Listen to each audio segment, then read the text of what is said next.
Mheshimiwa mwenyekiti wangu wa CCM tawi la Mianzini. Naam. Pole sana kwa msiba uliotokea katika eneo letu hili. Asante, nimekushapoa na tupeane pole sote, kwani nawe linakuhusu pia. Asante. Ubungo Media inakupa nafasi utaje majina yako na uweze kuelezea japo kwa ufupi nini kinachoendelea leo hapa katika eneo hili. Karibu. Kwanza naitwa Mohamed Ramadhani Haule. Kama ulivyosema mwanzoni, mimi ni mwenyekiti wa Chama cha Mapinduzi tawi la Mianzini. Ndugu mwandishi, kwa kuwa umeniuliza, nitakujibu na nitakueleza, lakini kwa masikitiko makubwa. Tupo kwenye tukio hapa, mkusanyiko wa kumalizia 40 ya marehemu Juma Sabo ambaye alikuwa mwenyekiti wetu wa serikali ya mtaa wa Mianzini, ambaye alipatwa na umauti tarehe 29 mwezi wa 10 2025. Kwa masikitiko makubwa sana, tupo hapa kwa ajili ya kisomo cha mwisho kwa ajili ya mpendwa wetu ndugu Juma Sabo. Asante sana na pole sana. Asante. Ubungo Media tupo katika eneo la Mianzini ambapo kuna 40 ya marehemu mwenyekiti wa serikali ya mtaa wa Mianzini ambaye aliyefariki hivi karibuni kwa kupigwa risasi. Kwa hivyo ndugu na jamaa wa eneo hili tayari wamejisogeza karibu hapa kwa ajili ya kumrehemu kipenzi chao, ndugu yao. Wapo hapa wanaonekana wana majonzi sana kutokana na msiba kwa ndugu yao. Viongozi kwa majina naitwa Omari Saidi Omari maarufu Omari Bomba, mwenyekiti wa serikali ya mtaa kwa Jongo, kata Makurumla, halmashauri ya Ubungo, mkoa wa Dar es Salaam. Tupo hapa katika mtaa wa Mianzini katika kuomboleza msiba au kifo kilichomkuta mwenyekiti mwenzetu wa serikali ya mtaa Mianzini, ndugu Juma Sabo maarufu Njere. Leo ni siku yake ya dua, siku ya 40, ambayo kama unavyoona viongozi mbalimbali wa Chama cha Mapinduzi na serikali wakiwa katika eneo la tawi kujiandaa kwenda eneo la tukio kwa ajili ya kupata dua, kumwombea dua mwenzetu ili Mwenyezi Mungu amjalie, ampunguzie adhabu ya kaburi na amlaze mahali pema peponi. Kwetu sisi ni pengo kubwa kwa sababu mzee Juma Sabo alikuwa ni mwenyekiti na alikuwa katika hizi nafasi za kiserikali kwa muda mrefu. Tumejifunza mengi sana kupitia yeye na tutaishi katika yale ambayo aliyofanya mazuri ili na sisi tuyafanye, tuwe nayo, tuishi nayo. Kwa hiyo yote kwa yote tumuombee kwa Mwenyezi Mungu ailaze roho yake mahali pema peponi. Amin.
La ilaha illallah, la ilaha illallah, la ilaha illallah, la ilaha illallah.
Ndugu yetu Sheikh Seif Membe anaonekana kuwa mwenye majonzi sana.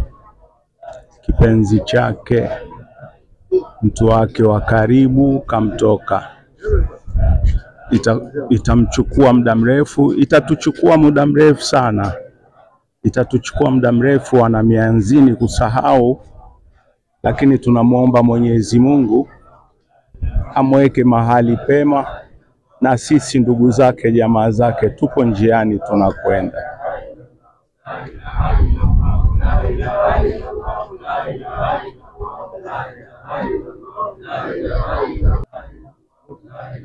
Wenye viti wenzake marehemu wanaonekana kuwa na majonzi, wanaonekana kuwa na mawazo sana, lakini hii ni mipango ya Mungu. Hii ni mipango ya Mungu. Hakuna mwenye uwezo wa kubadili yale maamuzi ambayo Mwenyezi Mungu ameyapanga. Wenye viti wenzake wa serikali ya mtaa katika kata hii ya Makurumla wapo hapa, wanaonekana kuwa na majonzi sana, bado wanasononeka, wanaumia, wanatafakari, lakini la muhimu ni kuyatenda yale mema yote yaliyokuwa yeye mwenyewe akiyatenda. Viongozi mbalimbali wapo hapa, wasaidizi wake kina Bwana Chalongite mpaka sasa bado wanalia, lakini la muhimu ni kumwombea kwa Mungu. Viongozi wa chama kata ya Makurumla, viongozi wa chama wa matawi wote wako, viongozi wetu wa Chama cha Mapinduzi wa kata ya Makurumla wanaendelea kumlilia mpambanaji wao, lakini hawana la kufanya, wanamwachia Mungu. Na imeandaliwa dua kubwa sana, imeandaliwa dua kubwa sana kwa ajili ya mtumishi huyu. Ubungo Media pia tuko live hapa, tukubaki mbali kama chombo cha chama, hatujabaki mbali, tuko live kwa ajili ya kuwafikishia yote yanayotokea katika 40 hii ya mpendwa wetu.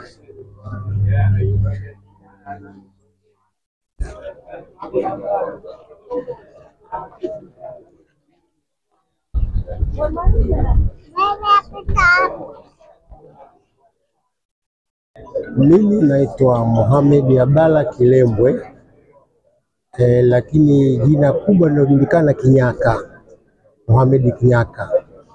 Mimi ni mkazi wa Mianzini toka mwaka 1972.